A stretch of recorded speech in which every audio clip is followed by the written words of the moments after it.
பிதாவே என் ஆற்றலானவர் அப்பா ஏசையா என் ஆற்றலானவர் ஹல்லேலூயா எபினேசரே அப்பா என் ஆற்றலானவர் ஆவியானவரே அப்பா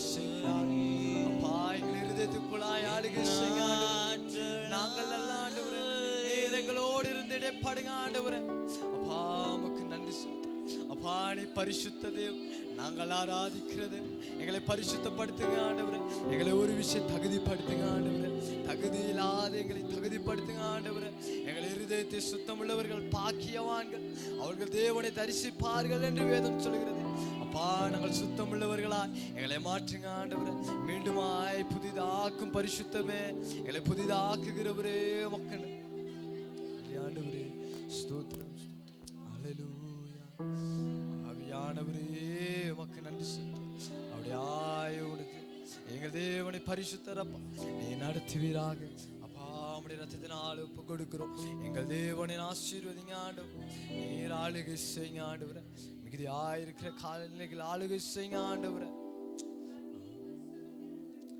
அப்படியாய் பாரத்தோடு கூட ஒரு உறுப்பு கொடுத்து ஜெபம் பண்ணுவோம் அந்த நாள் பரிசுத்த ஆவியானவர் நம்மளோடு கூட இடைப்படும்படியாக அப்படியாய் காலநிலைகள் சீர்பட்டு இருக்க வருகிற ஜனங்கள் நேரத்தோடு வந்து இந்த இடத்தில் அமர தேவனுடைய பிரசன்னத்தை உணர்ந்து கொள்ள தேவன் அனுக்கிரகம் பண்ணும்படியாக அப்படியா வந்திருக்கிற ஒவ்வொருவரையும் ஆவியோடு உண்மையோடும் கூட தொழுது கொள்ள தேவன் பாராட்டு கிருபைகளுக்காக ஸ்தோத்திரம் சொல்லி அப்படியா ஒப்பு கொடுத்து ஜெபம் பண்ணுவோம் ஒரு ஒப்பு கொடுத்து ஆவியோடு கூட ஜெபம் பண்ணுவோம் ஸ்தோத்திரம்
ஆமென் ஆமென் நன்றி அப்படியாய் ஆண்டவரே நன்றி செலுத்துக்கோ ஆமென் ஹல்லேலூயா ஹல்லேலூயா அப்படியா சில அமர்ந்து பாடல்களை பாடுவோம் சங்கீதம் எப்படியா சொல்லுகிறது 103வது சங்கீதம் எங்கள் அக்கிரமங்களை மன்னித்தவர் அவர் நம்முடைய நோய்களை நீக்கினவராயிருக்கிறபடினாலே அப்படியா உற்சாகமாய் கூட தேவனை பார்த்து அவரை பாடி ஆராதிப்போமா அப்படியா உற்சாகமாய் கரங்களை தட்டி பாடுவோம் என் ஆத்துமாவே கர்த்தரை ஸ்தோத்திரி அவர் செய்த நன்மைகளை நினைத்து அப்படியா ஸ்தோத்திரம் பண்ணுவோம் ஹல்லேலூயா ஸ்தோத்திரம் ஸ்தோத்திரம் ஸ்தோத்திரம்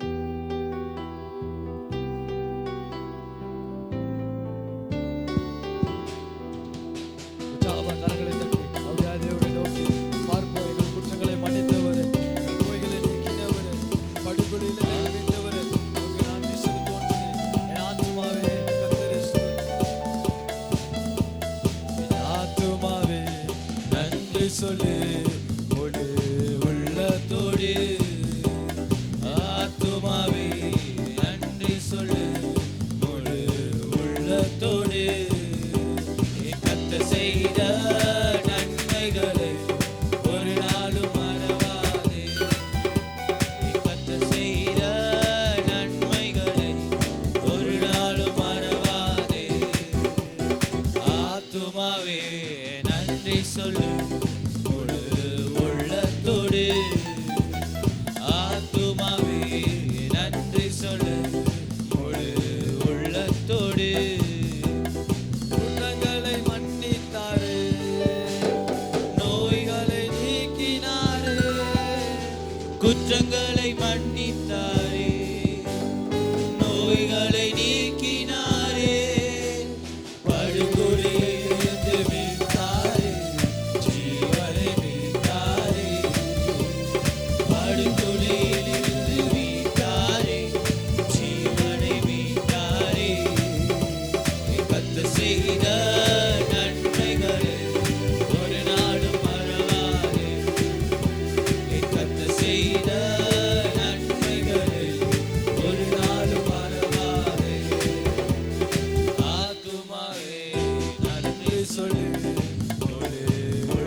ஆராதனை அப்பாவுக்கு காலையிலும் மாலையிலும் ஆராதனை அப்பாவுக்கு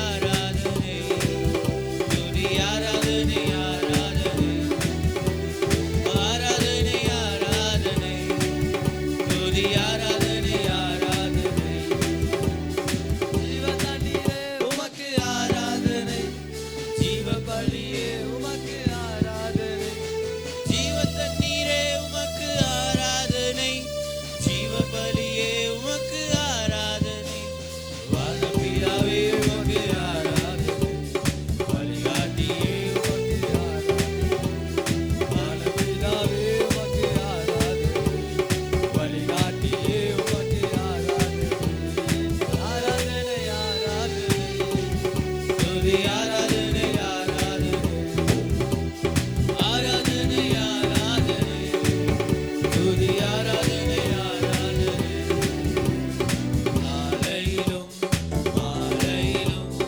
ஆராதனை அப்பாவுக்கு காலையிலும் மாலையிலும் ஆராதனை அப்பாவுக்கு காலையிலும் மாலையிலும் ஆராதனை அப்பாவுக்கு காலையிலும் மாலையிலும் ஆராதனை அப்பாவுக்கு ஆராதனை ஆராதனை துதி ஆராதனை ஆராதனை ஆராதனை ஆராதனை துதி ஆராதனை ஆராதனை காலையிலும் மாலையிலும் ஆராதனை அப்பாவுக்கு காலையிலும் மாலையிலும் ஆராதனை அப்பாவுக்கு காலையிலும் மாலையிலும் ஆராதனை அப்பாவுக்கு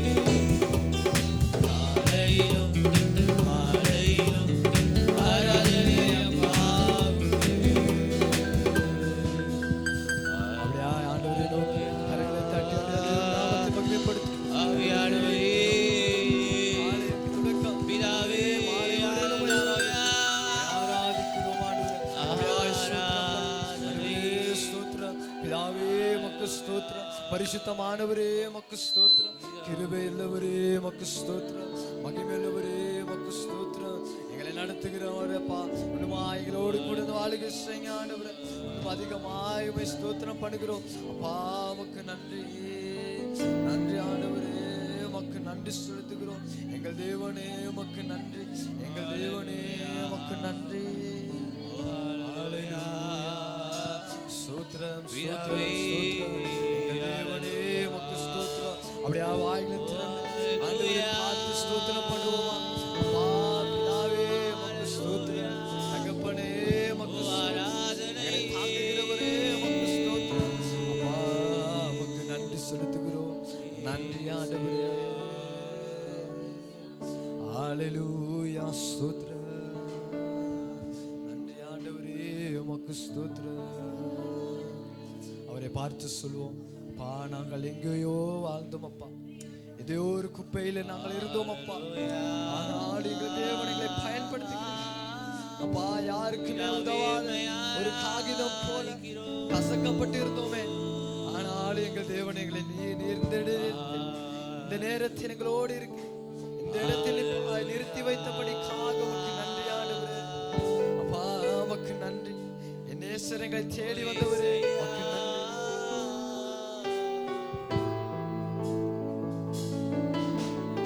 எங்கோ நான் வாழ்ந்தேன் அறியாமல் அழைத்தையா என் நேசர் தேடி வந்த அப்பா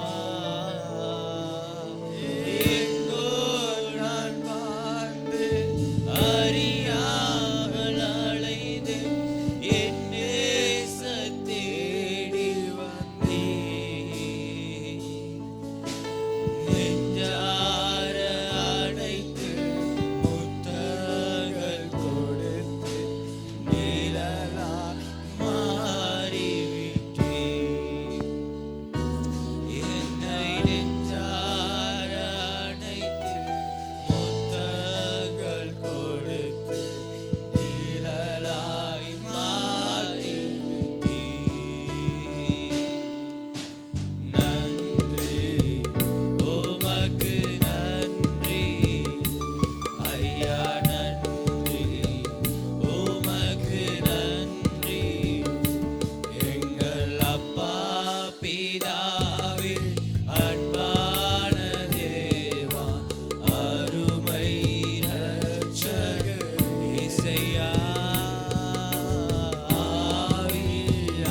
தயவாய் நினைவு கூர்ந்தீர்.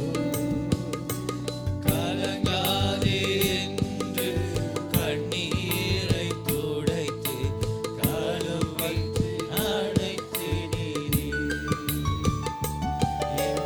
கலங்காதே கண்ணீரை துடைத்து கரம் பற்றி நடத்துகிறேன்.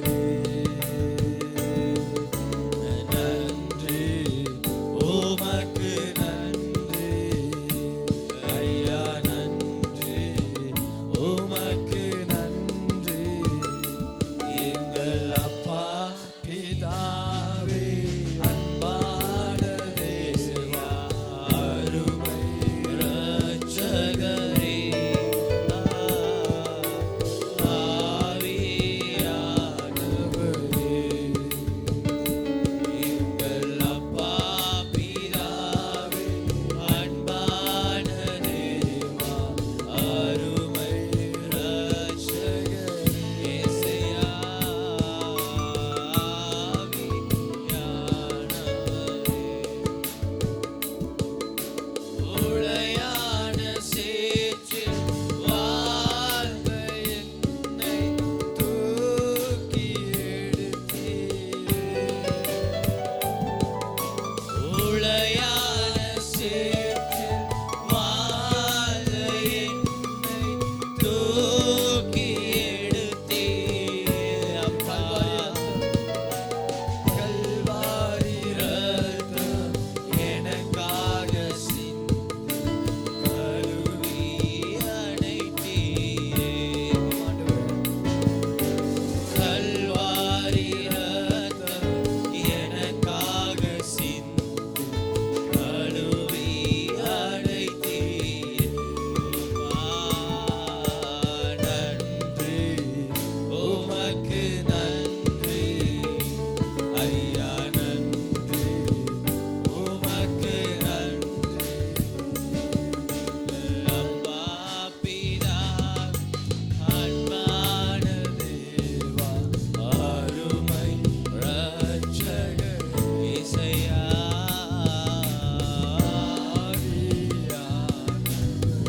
பிதாவே எங்கள் அப்பா பிதாவே அன்பான தேவா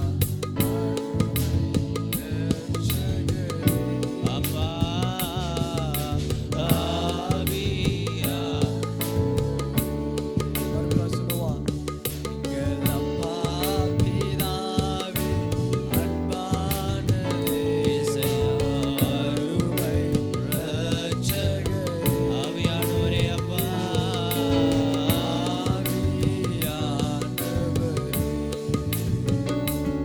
எங்கள் அப்பா பிதாவே அன்பானதே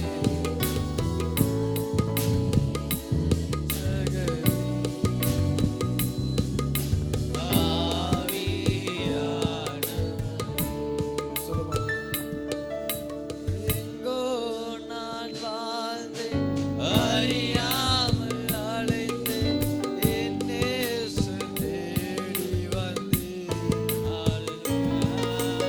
எங்கோ நான் வாழ்ந்தேன் அறியாமல் அழைத்தேன் என் நேசர் தேடி வந்தேன். நெஞ்சார அழைத்து முத்தங்கள் கொடுத்து நிழலாய் மாறிவிட்டீர். இசையாய் நெஞ்சார அணைத்து முத்தங்கள் கொடுத்து நீலராய் மாறிவிட்டீர். ஓ இசையா நன்றி உமக்கு நன்றி ஐயா நன்றி உமக்கு நன்றி ஐயா நன்றி உமக்கு நன்றி ஐயா நன்றி உமக்கு நன்றி. ஆவியானவரே, அப்பாவை ஆராதிக்கிறோம். ஆண்டவரே, நீர் ஆளுகை செய்யான். அப்பா, நீர் உளையான சேற்று ஆண்டவரே இருந்த எங்களை தேடி வந்தவரே உமக்கு ஸ்தோத்திரம். நன்றி ஆண்டவரே, ஸ்தோத்திரம். பிதாவே உமக்கு ஸ்தோத்திரம். ஆவியானவரே உமக்கு ஸ்தோத்திரம். நல்லவரே உமக்கு ஸ்தோத்திரம். ஹல்லேலூயா. ஆவியானவரே, அப்படி ஆண்டவரை நோக்கி, ஆண்டவரே நீர் எங்களை தேடி வந்தபடிக்காக ஸ்தோத்திரம். எங்களை நடத்தினபடிக்காக ஸ்தோத்திரம் அப்பா. ஆண்டவரை நோக்கி சத்தமா அவரை பார்த்து உம்மை அப்பான்னு, ஆண்டவரே உம்மை அப்பா பிதாவே என்று கூப்பிட எங்களுக்கு புத்திர சுவிகாரத்தை தந்தவரே உமக்கு நன்றி செலுத்துகிறோம். அப்படியாய் நன்றி செலுத்துமா. நன்றி ஆண்டவரே, ஆராதனை செய்கிறோம். முழு உள்ளத்தோடு ஆராதிக்கிறோம் அப்பா. முழு பலத்தோடு துதிக்கிறோம். ஆவியின் அனலை தாங்க ஆண்டவரே.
உறைவிடமே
முழு உள்ளத்தோடு ஆராதிப்பேன், முழு பலத்தோடு அன்பு கூறுவேன்.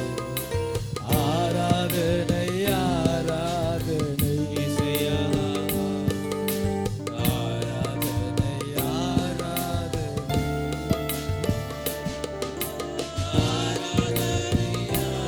உள்ளத்தோடு ஆராதிப்பேன். இசையா பரிசுத்தாவியானவரே, ஆராதனை ஆராதனை. எபினேசரே, எபினேசரே, அப்பா இதுவரையில் உதவி நீரே. எபினேசரே, எபினேசரே, இதுவரையில் உதவி நீரே. ஐயா இதுவரையில் உதவி நீரே. ஐயா இதுவரையில் உதவி நீரே. உம்மை முழு உள்ளத்தோடு ஆராதிப்பேன், முழு பலத்தோடு அன்பு கூறுவேன். ஆராதனை ஆராதனை ஆராதனை இசையா, ஆராதனை ஆராதனை அப்பா, ஆராதனை ஆராதனை. அன்பு கூறுவேன் இன்னும் அதிகமாய், ஆராதிப்பேன் இன்னும் ஆர்வமாய். அன்பு கூறுவேன் இன்னும் அதிகமாய், ஆராதிப்பேன் இன்னும் ஆர்வமாய். உம்மை முழு உள்ளத்தோடு ஆராதிப்பேன், முழு பலத்தோடு அன்பு கூறுவேன். ஆராதனை ஆராதனை ஆராதனை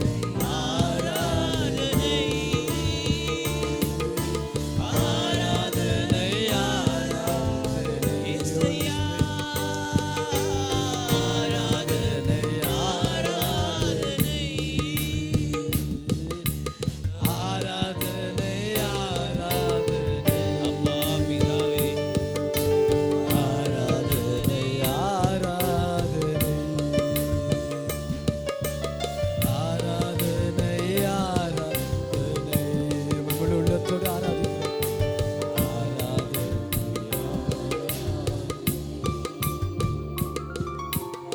ஆராதனை ஆராதனை இசையா, ஆராதனை ஆராதனை. அவரை பார்த்து ஆண்டவரே, உம்மை முழு உள்ளத்தோடு ஆராதிக்கிறோம், முழு பலத்தோடு ஆராதிக்கிறோம்.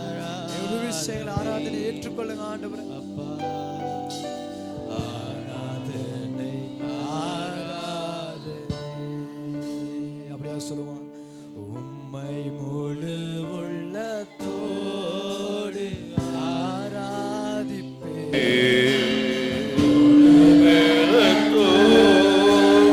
அன்பு கூறுவேன். ஆராதனை ஆராதனை சோத்ரம். ஆராதனை ஆராதனை ஆராதனை ஆராதனை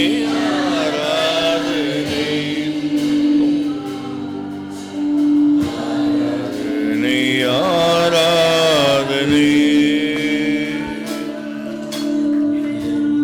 Thank you, Brother Shalandala, Bari, Bari, Bari, Bari, Bari. Glory in Jesus. Yeah, பரிசுத்தாவியானவரே உமக்கு ஸ்தோத்திரம். ஓலா மஷன்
அதெல்லாம் முடிஞ்சு போன காலம். நம்ம ரட்சிக்கப்பட்டோம், நம்ம ஆண்டோடைய பிள்ளைகள்.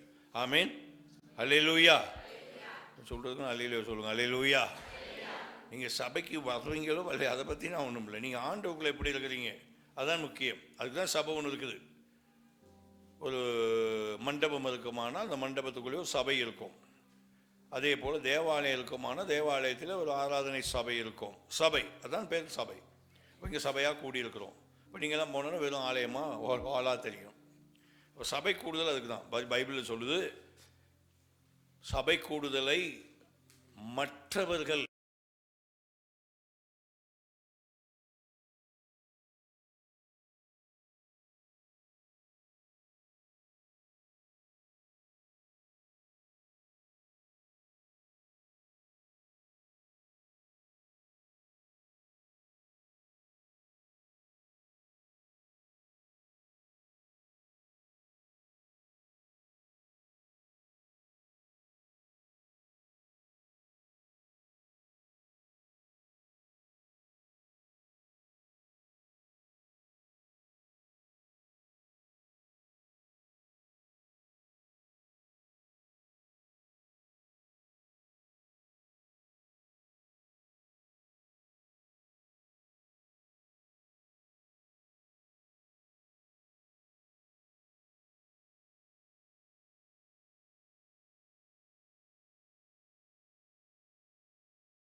கொடிய வேதனைப்படுகின்றான், வேதனையிலும் வேதனை கொடிய வேதனைப்படுகிறான் என்று அவரை வேண்டிக் கொண்டான். அவனை வேண்டிக் அவனுடைய வேண்டுதல்கள் இயேசு கிட்ட. அவன் ஒரு தளபதியாக இருந்தாலும் யூதக்கு புறம்பானவனாக இருந்தாலும் யூத முறைமையின்படி இயேசுவை கூப்பிடக்கூடாது ஒரு சட்டம் பிறப்பிக்கப்பட்டிருந்தாலும் அவன் மனதுக்குள்ளே எப்படியாயிலும் வேண்டுதல் ஒன்று செய்து அவரை தன் வேலைக்காரரை அனுப்பி கூப்பிட ஒரு நிலை ஏற்படுகிறது அன்பானவர்களே.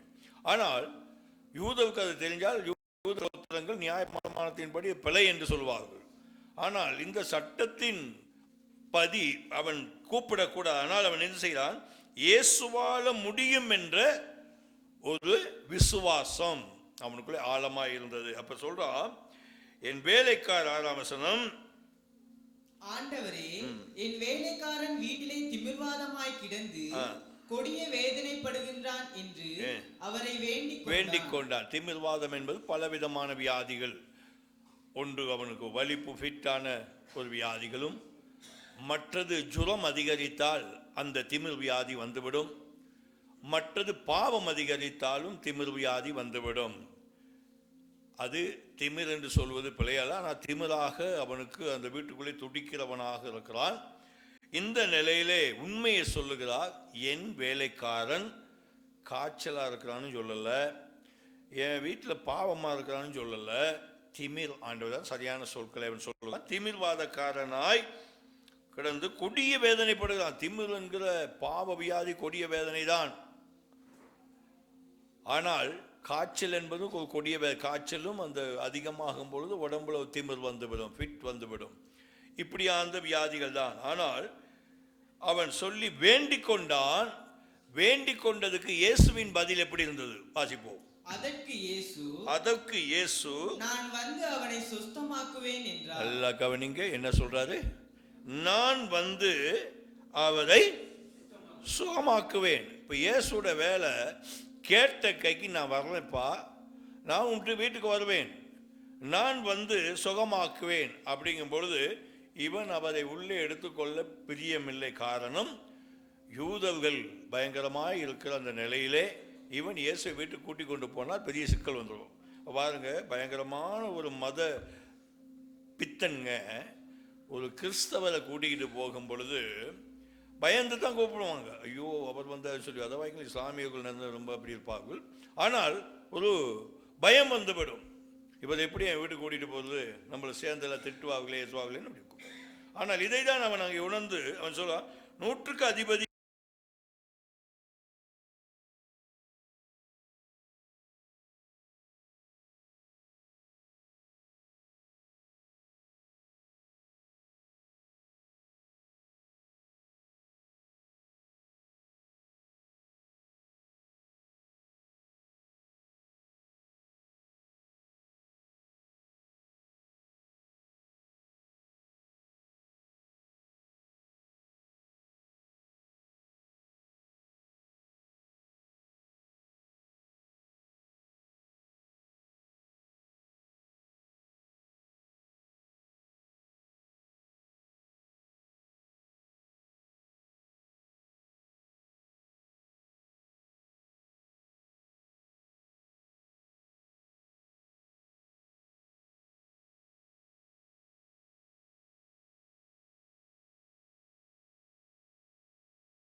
ஒரு வார்த்தை மட்டும் சொல்லும், அப்பொழுது என் வேலைக்காரன் சுத்தமாவான். அல்லேலூயா. ஒரு வார்த்தை சொல்லுங்க ஆண்டவரே, என் வேலைக்காரப்ப என்னன்னா, இங்கிட்டும் தப்பிக்கலாம் இங்கிட்டும் தப்பிக்கலாம். வீட்டுக்கு வந்த பிரச்சனை, எதிர்ப்பு வந்துவிடும். நான் அதிகாரி, 100 இராணுவ வீரர்களுக்கு அதிகாரியாக இருக்கிறேன், 100க்கு தளபதியாக இருக்கிறேன். நீங்கள் வந்துட்டு வெளியில் போய் சொல்லிட்டாங்களா, என் நிலைமையே வித்தியாசமாக போயிடும். ஆனால் ஒரே ஒரு வார்த்தை சொல்லுங்கப்பா, ஏன்னா அதை விசுவாசித்தான். ஆமென், அல்லேலூயா. அன்பு தேவ பிள்ளையே, இயேசுவை விசுவாசிக்கிற ஒரு நிலையை இந்த மனுஷனிலிருந்து நம்ம கற்றுக்கொள்ளுகிறோம். அவன் சொல்லுகிறான், விசுவாசத்தோடு சொல்லுகிறான், ஒரே ஒரு வார்த்தை சொல்லும். இன்னைக்கு ஆசை சபைகள்ல அப்பம் விடும் பொழுது இன்னைக்கும் சொல்லிக்கிட்டு தான் இருக்கும். என்ன சொல்லும்? ஒரே ஒரு வார்த்தை மட்டும் சொல்லும்,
சபைக்குள்ள தான் இருக்கிறாங்க.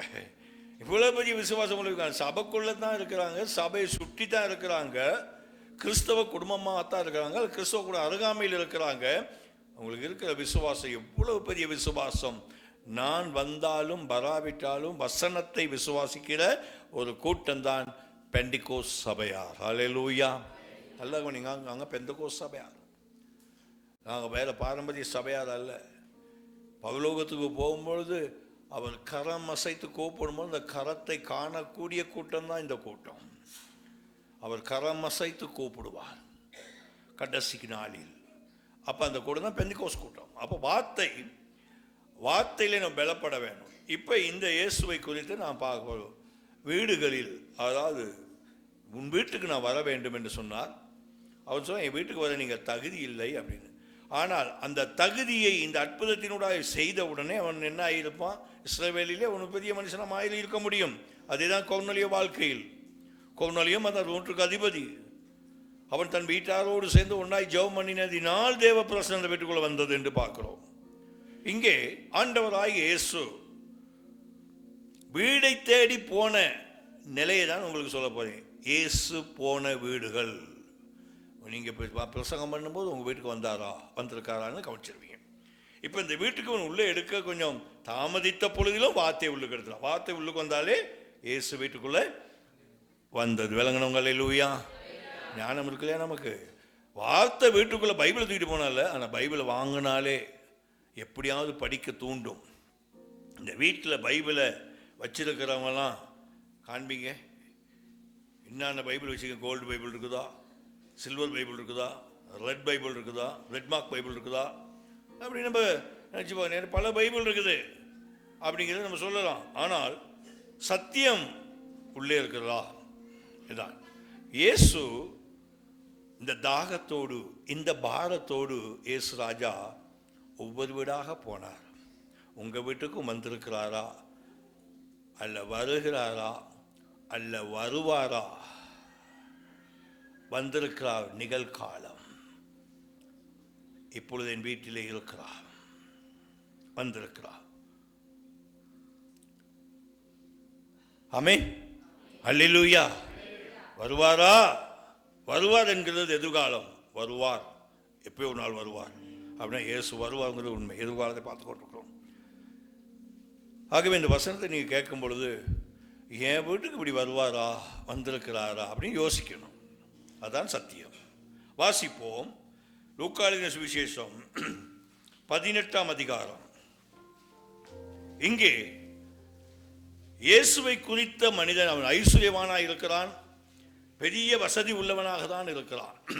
ஆனால் அந்த பின்னாடி இருக்கிற சகோதரருக்கு ஒரு பைபிள் கொடுங்க, அதை கவனிக்க மாட்டேன். யாராவது புதுசாக வந்தால் உங்களுக்கு பைபிளை கொடுங்க, கொடுத்து பக்கத்தில் உட்கார வச்சு எடுத்து கொடுங்க. அல்லேலூயா, அல்லேலூயா.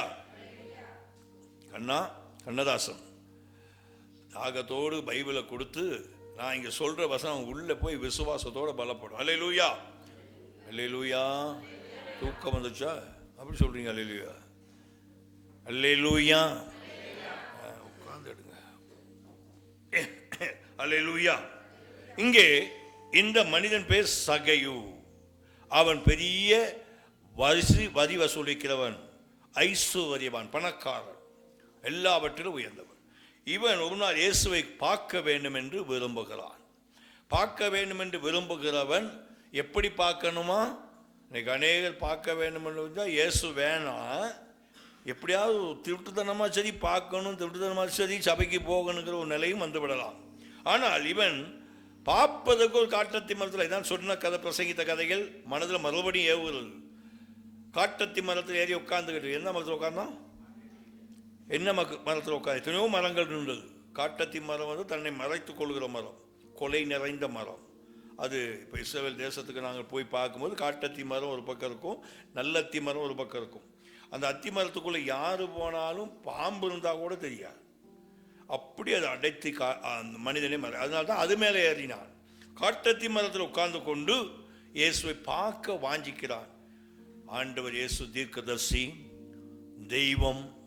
அவருக்கு தெரியாத ஒரு மனுஷன் மரத்தில் ஒளிகிறதும் மரத்தில் உட்கார்றதும் தெரியாதா? தெரியுமா தெரியாதா?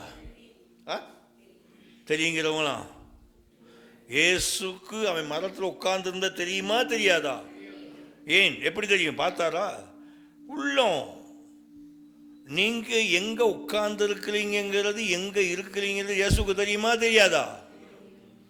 அது தெரியாது பாஸ்டர், என்ன பெட்ஷீட்டை போத்திக்கிறேன் அப்படியா?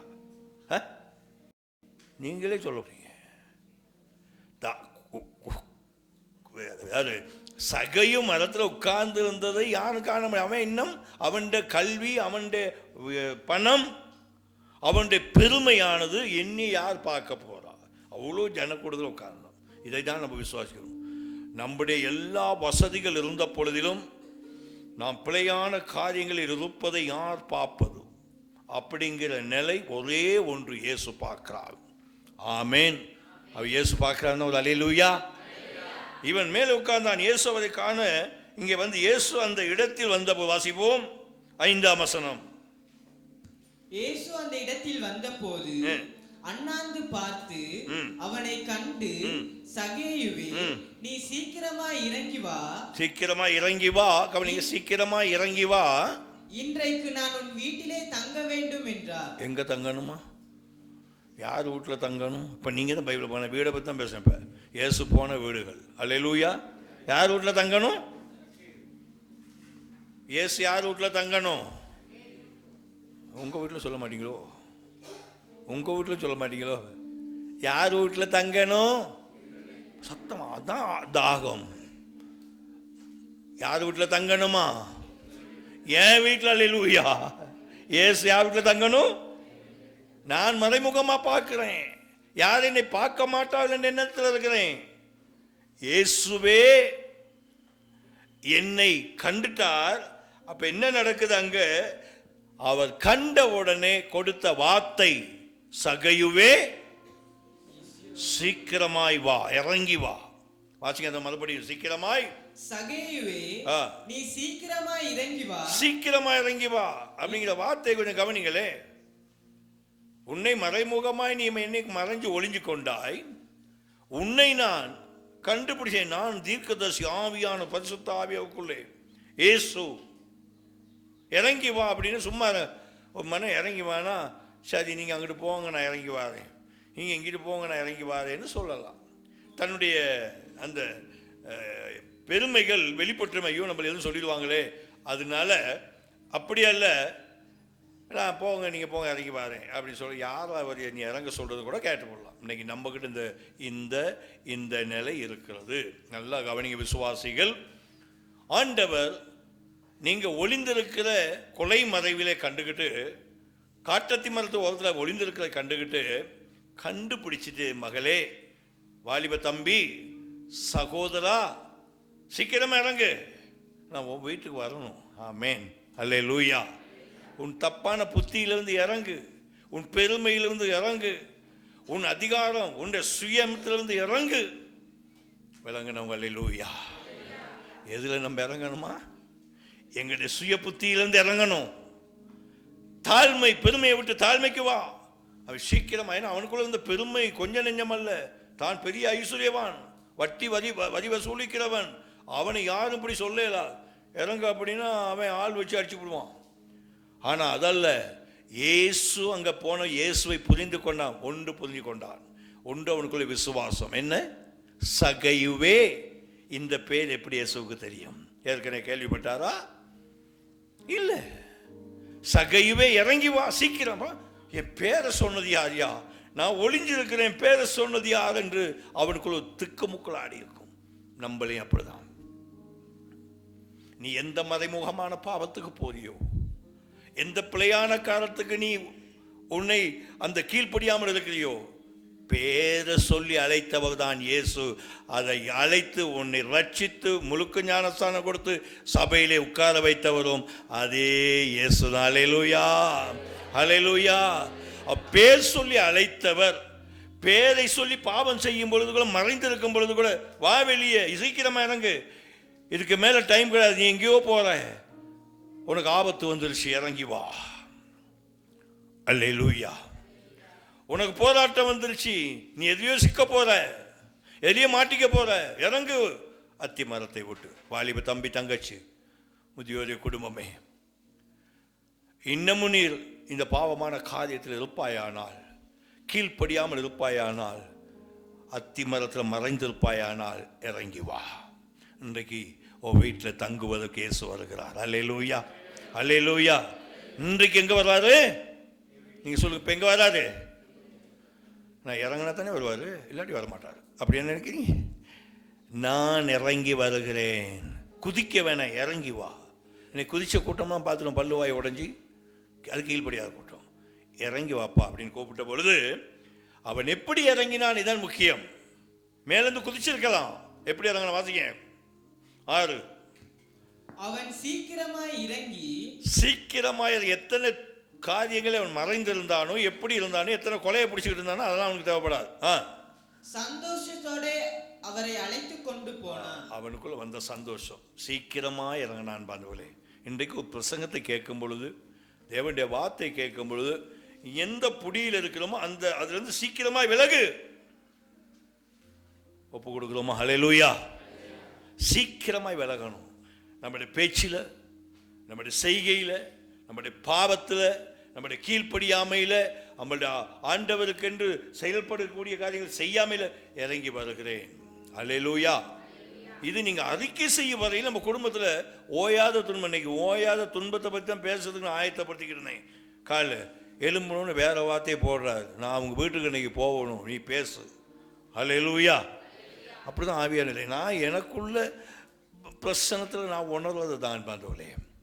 ஏனென்றால் கீழே நம்ம இறங்கி வர வேணும். ஊழியக்காரன் சொல்லுவது கீழ்ப்படிய வேணும். தாய் தகப்பன் சொல்லுவதை கீழ்ப்படிய வேணும். உங்கள் கற்றுக் கொடுக்கிற ஆசிரியர்கள் சொல்லுவதை கீழ்ப்படிய வேணும். அவர் என்ன மாஸ்டரா, இவர் எங்கள் அப்பனா, இப்படி எண்ணுவோமானால் எண்ணம் இருக்கிற எண்ணத்திலே ஒருபடி உருப்படியாக. அல்லேலூயா. அநேக பாருங்க, பாடசாலை அதிபர்களுக்கு ஆசிரியர்கள் கீழ்ப்படியான படிப்பு எப்படி இருக்கு? சின்ன பின்னமாக போயிடும். நான் படிக்கிற மாதிரி இருக்கும், ஆனால் படிப்புகளுக்கு ஏறாது. ஏன்னா அவங்களுடைய கற்றுக் கொடுத்ததை அவமதிக்கிற ஒரு இருதயம் நமக்குள்ளே வந்துடக்கூடாது. ஆமென். அல்லேலூயா. எத்தனை படிக்கிற பிள்ளைங்க இருக்கிறீங்க? எத்தனை ஏ லெவல் ஓ லெவலில் இருக்கிறீங்க? இவையெல்லாம் கவனிக்கணும். இதெல்லாம் நாங்கள் இணைத்து பார்க்கணும். எல்லாத்துலேயும் அதான் நடக்குது. சகையோ எவ்வளோ வசதி உள்ளவனாக இருந்தாலும், பெரிய தன்மை உடையவனாக இருந்தாலும், அவனுக்கு ஒரு செய்தி உழுகுது காதில், உன் வீட்டில் நான் தங்க வேண்டும். இயேசு எப்படிப்பட்டவர் யோசித்தான். அதே இயேசு உன் வீட்டில் தங்க வேண்டும் என்று சொல்லுகிறார். இப்ப இயேசு எங்க போறான்னு தான் நான் சொல்ல போறேன். உங்க வீட்டுக்கும் இப்படிதான் வருவாரா? அதை கண்ட யாவரும், அவர் கண்ட யாவரும், இவர் பாவியான மனுஷனிடத்தில் தங்கும்படி போனார் என்று. இப்ப இந்த மனுஷன் எப்படிப்பட்ட மனுஷன்? இப்ப நீங்க தான் பைபிள் படிக்கிறீங்க. எப்படிப்பட்ட மனுஷன்? பாவி. என்ன இடத்துலயே அவன் பாவம் நிறைந்தவன். இப்ப ஜனங்களுக்கு தெரியும் சமுதாயத்தில் அவன் பாவி என்று. நானும் இந்த சமூகத்தில் வாழும்போது என்னை பாவம் பாவி என்று சொல்லியிருக்கிறார்கள். இவன் வீட்டுக்கு ஃபாதர்மார் போறாங்களேன்னு சொல்லியிருக்கிறாங்க. இவன் ஃபாதரோட கூட போறானே சொல்லியிருக்கிறாங்க. அதே போல சகையோ காரியங்களில் ஜனங்கள் கவனித்த ஒரு நோக்கம், இவன் பாவி. பாவியான வீட்டுக்கு யார் போறா? கவனிங்க பைபிள். நான் சொல்றது காதில் இந்த காலம் வாங்கி இந்த காலம் போச்சுன்னா உங்களுக்கு தான் பாவம். என்ன சொல்லுங்க, எங்க போறாரு? அதை கண்ட யாவரும் பாவியான வீட்டுக்கு போகிறார்கள். சும்மா இருந்தாங்களா? வாசிக்க மறுபடியும் வசந்த். இதை கண்ட யாவரும் இவர் பாவியான மனுஷனிடத்தில் தங்கும்படி போனார் என்று முறுமுறுத்தார்கள். எப்பொழுதும் மனுஷருடைய இயல்பு முறுமுறுப்பு. நல்லவர் வந்தாலும் முறுமுறுப்பு, கெட்டவர் வந்தாலும் முறுமுறுப்பு, யார் வந்தாலும் முறுமுறுப்பு. நம்ம வீட்டுக்கு ஒரு அதிகாரி வந்து விட்டால் இவருக்கு என்ன சம்பந்தம் இருக்குது? ஒரு போலீஸ்கார் வந்துட்டாலும் சரி, அப்புறம் அதிகாரி தான். ஒரு தோட்டத்துறை வந்துட்டாலும் சரி, ஒரு ஆசிரியர் தலைமைத்துவம் வந்தாலும் சரி, இவருக்கு இவ்வளோ நெருக்கமாக இருக்காங்க, என்ன அவங்களுக்கு உறவு அப்படின்னு முறுமுறுத்துக்கிற அடுத்த வீட்டுக்காரே முறுமுறுப்பான். ஆனால் தேவ பிள்ளைகளுக்கு இந்த முறுமுறுப்பு வந்துடக்கூடாது. இயேசு வந்த வீட்டில் இந்த முறுமுறுப்பு மக்கள் மத்தியிலே காணப்பட்டது. விளங்கினவங்க அல்லேலூயா. நீங்கள் ரட்சிக்கப்பட்ட உடனே உங்கள் உறவுகள் சுற்றுவட்டங்கள் மதம் மாற்றிட்டாங்களோ என்று முறுமுறுத்திருப்பாங்க. ஆனால் இயேசு உங்கள் வீட்டுக்கு வந்து கால் வச்சதினால் அந்த முறுமுறுப்பெல்லாம் கட் பண்ணப்பட்டுருச்சு. விளங்கினவங்க அல்லேலூயா. இப்போ இயேசு அங்கே இவர்கள் முறுமுறுத்தார்கள். சகேயுவுக்கு என்ன உள்ளம் தோன்றுகிறது, இவங்க பாவியான வீட்டுக்கு போறாங்களே என்று முறுமுறுக்கிறாங்களே, அப்ப என் வீட்டுக்கு வருகிற ஒரு தெய்வம், நல்ல மைண்ட்ல யோசி, தெய்வம். அவன் விசுவாசம் எப்படி வந்துச்சு? தெய்வம். இப்ப என்ன சொல்றான்? தெய்வத்தை வீட்டுக்குள்ள கூட்டிட்டு போனா தேவனுக்கு பிரியமில்லாதங்க இருக்கக்கூடாது. ஆமேன். வாசிப்போம். சகேயு நின்று கர்த்தரை நோக்கி, ஆண்டவரே, என் ஆஸ்திகளில் பாதியை ஏழைகளுக்கு கொடுக்கிறேன். நான் ஒருவனிடத்தில் எதையாகிலும் அநியாயமாய் வாங்கினதுண்டானால் நாளத்தனையாக திரும்ப செலுத்துகிறேன் என்றான். இதுதான் ரட்சிப்புக்கு நேரான ஒரு உண்மை. தன்னுடைய பாவ வழியிலிருந்து அவன் விடுபடுகிறான். விடுதலை. நான் எதையாவது பிழையாய் செய்ததை நம்ப சொல்லணும். பிழையாய் செய்திருந்தால், யாரோடைய அநீதியாய் பெற்றிருந்தால், நீதி இல்லாத காரியங்களை செய்திருந்தால், அல்ல உலக சிற்றின்பத்தின்படி நான் வாழ்ந்திருந்தால், இயேசுவே நீங்க வீட்டுக்கு வருவதற்கு தகுதி ஒன்று, இவைகளை நான் விட்டு விலகுகிறேன். அல்லேலூயா. சகையோடைய எண்ணத்துல தான் நிறைஞ்சது. அவன் நான் நாலனத்தை ஆகிட்டே, நான் பெரிய பணக்காரனா, வரி வசூல் எத்தனை பேர்கிட்ட வரி ஏமாற்றி வட்டியை வாங்கியிருப்பேன், திருப்பி கொடுத்தேன் ஆண்டவரேன்னு அவன் பொருத்தனை பண்ணுகிறான், வாக்கு கொடுக்கிறான். இது நிமித்தமாக இயேசு அந்த வீட்டிலே போய் என்ன செய்கிறார்? இயேசு அவனை நோக்கி, இன்றைக்கு இந்த வீட்டுக்கு ரட்சிப்பு வந்தது. ஆமென். இவனும் ஆபிரகாமுக்கு குமாரனாய் இருக்கிறானே. அப்ப இயேசுவுடைய வாக்குத்தத்தமும் பொன்மொழிகளும் உண்டுதான். தேவனுடைய பிள்ளையே, ரட்சிக்கப்பட்ட ஜனமே, இன்னும் நீ கீழ்ப்படியாமல் தவறான நிலைகள் இருப்பாயானால், உன் வீட்டுக்கு நான் வந்து தங்க வேண்டும் மறைஞ்சி பாவம் செஞ்சுக்கிட்டு இருக்கிற, வாயை தொடச்சிக்கிட்டு உள்ளுக்கு வெத்தலை பார்க்க அடக்கிக்கிட்டு தான் இருக்கிற, அப்பம் வாங்குற, தெரியாம நீ இப்போ இந்த மாதிரி நம்ம இருக்கிற பிள்ளைகள் அந்த சின்ன சின்ன பிள்ளை தானே, இன்னமும் நீ தூஷணம் பேசுற. ஆனால் நான் பார்த்துக்கிட்டு இருக்கிறேன், இன்றைக்கு என் செய்தியை கேட்டு இறங்கி வான்னு சொல்றார் ஆண்டவர். இறங்குவீங்களா? இறங்குவீங்களா? படிக்கட்டு உடஞ்சிருக்கு, எப்படி இறங்குவேன்? இல்லை, சீக்கிரமாய், அந்த அவர் சொல்ற காரியம் தான், சீக்கிரமாய் இறங்கினால்தான் உன் வீட்டுக்கு நான் வருவேன். அவர் இயேசு வீட்டுக்கு வந்ததுனால் என்ன சம்பவிச்சது? ரட்சிப்பு வந்தது. அல்லேலூயா.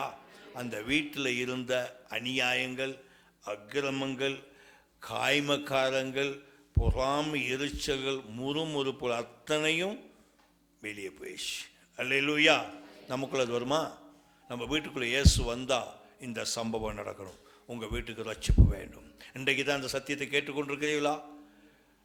உங்கள் வாழ்க்கையிலும் சகேயுவை பார்த்த இயேசு உங்களையும் இந்த நாளில் பார்த்து கொண்டிருக்கிறார். விசேஷமாக இந்த நேரலையில கூட நீங்கள் கவனித்துக் கொண்டிருக்கலாம். தேவ பிள்ளையே, இறங்கி வா. பாவத்தை விட்டு, சாபத்திலிருந்து வெளியே, நோயிலிருந்து உன்னை சுகமாக்குவார்.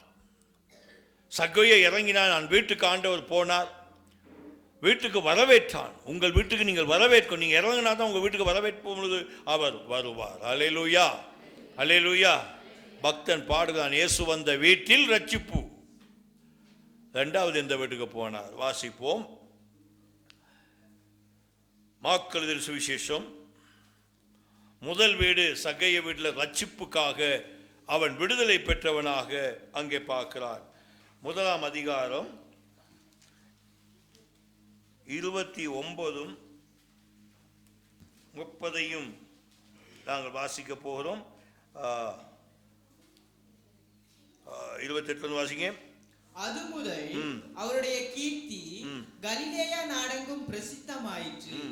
உடனே அவர்கள் ஜெப ஆலயத்தை விட்டு புறப்பட்டு யாக்கோபோடும் யோவானோடும் கூட சீமோன், அந்திரேயா என்பவர்களுடைய வீட்டில் பிரவேசித்தார்கள். வீடு இப்ப கவனிங்க, யார் வீட்டுக்கு போறாரு? இயேசு அந்திரேயா சீமோன் வீட்டுக்கு போகிறார். அங்கே சீமோனுடைய மாமி ஜுரமாய் கிடந்தாள். ஜுரம காய்ச்ச பிடிச்ச அந்த அம்மா கிடக்குறாங்க. உடனே அவர்கள் அவளை குறித்து அவருக்கு சொன்னார்கள். அவர் கிட்ட போய் அவள் கையை பிடித்து அவளை தூக்கி விட்டார். உடனே ஜுரம் அவளை விட்டு நீங்கிற்று. இயேசு வந்த வீட்டில் முதல் ரட்சிப்பு வருகிறது. இயேசு கிறிஸ்து வந்த வீட்டுக்கு சகேயுவுக்கு வந்த ரட்சிப்பு நமக்கும் வருகிறது. இரண்டாவது, அவர் சீமோன் யோவான் அந்திரேயா வீட்டுக்கு போகும் பொழுது அங்கே ஒரு வியாதி சுகமாகிறது. ஊழியக்காரன் வீட்டுக்கு போகும் பொழுது, தேவனுடைய பிள்ளைகள் வீட்டுக்கும் போது, எவ்வளவு பெரிய ஜுரம் இருந்தாலும், எவ்வளவு பெரிய வியாதி இருந்தாலும் சுகம் உண்டாகும். இயேசுவை அழைத்து கொண்டு போவது உங்கள் கடமை. இல்லைங்களே, நான் அழைச்சிட்டேன், என் ஆன்மீக வீடு அழைக்கலை. வீட்டுக்குள்ளே சுருவத்தை மாட்டி வசனத்தை மாட்டி இயேசு என் வீட்டில் உட்கார்ந்து சொல்ல முடியாது. வேதம் சொல்லுகிறது, அந்திரேயா வீடும் சீமோன் அந்திரேயா என்பவருடைய வீட்டில் பிரவேசித்தார். அந்த பிரவேசித்த பொழுது அங்கு இருந்த ஜுரம் பிடித்ததோட மாமி, மத்தியோல நல்ல அழகா சொல்லி 8:14-15 வேண்டிக் கொண்டார்கள். அந்த வேண்டுதலை கேட்டு அற்புதம் செய்தார், விடுவித்தார். அல்லேலூயா. இப்போ உங்கள் வீட்டில் அநேகமாக நோய்வாய்ப்பட்டிருக்கிறோமா? வீட்டுக்குள்ளே போனால் ஏன்டா இந்த வீட்டுக்கு போகிறோம்னு இருக்குதுன்னு சொல்கிறீங்களா? இந்த வீட்டுக்குள்ளே நுழைஞ்சோன்னு தலைவலி உண்டாகுது, வயிற்று வலி உண்டாகுது, சோம்பேறித்தனம் உண்டாகுது, அப்படியே போய் பேசிட்டு போய் படுத்துறேன் அப்படின்னு சொல்கிற எத்தனை விசுவாசி உண்டு, எத்தனை இன்னைக்கு வந்தவர்களும் உண்டு. அல்லேலூயா. அப்படி இருக்கா? இல்லை, நாங்கள் இந்த பெருமைக்காக சொல்ல மாட்டேன், இருக்குது. வீட்டுக்குள்ளே நுழைஞ்சோன்னா என்ன நினைக்கிறோம்? பிசாசு சொல்லுவோம், உன் வீட்டில் சூனியம் வச்சுட்டான்டா. எப்படி? உன் வீட்டில் சூனியம் வச்சா அதான் உனக்கு தலைவலியாகவே இருக்குது. இது அவன் விட்டு திட்டம். இயேசுவை வீட்டுக்கு கொண்டு போகும் பொழுது அவருக்கு தெரியும், சீமோனும் அந்திரேயாவும் பேதுருவும் இயேசுவை கூட்டிக்கிட்டு போகிறாங்க. ஏன்னா அவர் கீர்த்தி முதல் விளங்கினது. வீட்டுக்குள்ளே போகும்போது காய்ச்சல் நீங்கினது. இன்றைக்கு இயேசு உங்கள் வீட்டுக்குள்ளே அழைத்து கொண்டு போங்கள். வீட்டுக்குள்ளே நோய்வாய்ப்பட்டிருக்கிறார்களா? அல்ல வீடே நோயாகி இருக்கிறா? இயேசு மாற்றுவார். அல்லேலூயா. இரண்டாவது போன வீடு சரீரத்திலிருந்து விடுதலை கொடுத்தார். இயேசு உங்கள் வீட்டுக்கு வரும் பொழுது, என்னால் அவர் உங்கள் வீட்டில் இருக்கும் பொழுது வந்துட்டு போகிறது இல்லை. இப்போ ரட்சிக்கப்பட்ட பிள்ளைகளாம் அவரை வர வச்சிட்டோம். வந்துட்டார், வந்து விட்டார். அல்லேலூயா. என்னோடு இருக்கிறார், நிகழ்காலம் என்னோடு இருக்கிறார் அப்படிங்கிற விசுவாசம் இருக்குமானா, காய்ச்சல் வரல மாதிரி வந்து அது போகிற மாதிரி அது ரோட்டில் போயிடும். தலைவலி வரல மாதிரி வந்து அது வரல வெளியில் போயிடும். வயிற்று வலி வரல மாதிரி வந்து அது போகிற வழியில் போயிடும். வீட்டுக்கு இயேசு வரலையானா இது என்ன செய்யும்? தொடர்ந்தே இருக்கும். அப்போ கவனிக்கணும், ஏன் இப்படி இருக்குது அப்படின்னு. நீங்கள் அதுக்கு ஏசப்பா என் வீட்டுக்கு வாங்க. எத்தனை பேர் கூப்பிடுவீங்க? நீங்கள் எந்த மதமாக இருந்தாலும் பரவாயில்ல, மதங்களையும் நீங்கள் உட்காந்துருக்க பல. ஏசப்பா என் வீட்டுக்கு வாங்க. அப்படியா? உண்மையாக தான் கூப்பிடுறீங்களா? விசுவாசிக்கு கூப்பிடுறீங்களா? ஏசப்பா சொல்லுங்க, நான் சொல்கிற மாதிரி, என் ரட்சகரே என் வீட்டுக்கு வாங்க. கண்ணீரோடு கதவனுங்க. நான் அப்படி தான் ஜெபம் பண்ணுவேன். வாங்கப்பா, ஒரு நாள் உம்மை விட்டு நாங்கள் தூர போயிடக்கூடாது. நாசமோ மோசமோ வியாதியோ வேதனையோ பிரிவினையோ சண்டையோ உம்மை விட்டு என்னை பிரிக்கக்கூடாது. எத்தனை பேருக்கு விசுவாசம் இருக்கிறது? அப்போ என்ன செய்யணும்? என் வீட்டில் ஜுரம் என்கிற அடுத்தடுத்து வருகிற இந்த போராட்டம் உண்டு, இதுக்கு எனக்கு விடுதலை வேண்டும். மூன்றாவதாக அவர் போன வீடு லூக்கா சுவிசேஷம் 10:38 எடுங்க. இந்த வீட்டுக்கு ஏன் போனாரு? எல்லா வீட்டுக்கும் போய் கொண்டு தான் இருக்காரு. இப்போ நான் சொல்கிறேன், வீடுகளுக்கு போன நோக்கம் திட்டம் இதுதான். 38 வாசிப்போமானால், பின்பு அவர்கள் பிரயாணமாய் போகையில் அவர் ஒரு கிராமத்தில் பிரவேசித்தார். அங்கே மார்த்தாள் என்னும் பெயர் கொண்ட ஒரு ஸ்திரீ அவரை தன் வீட்டிலே ஏற்றுக்கொண்டார். போதும்.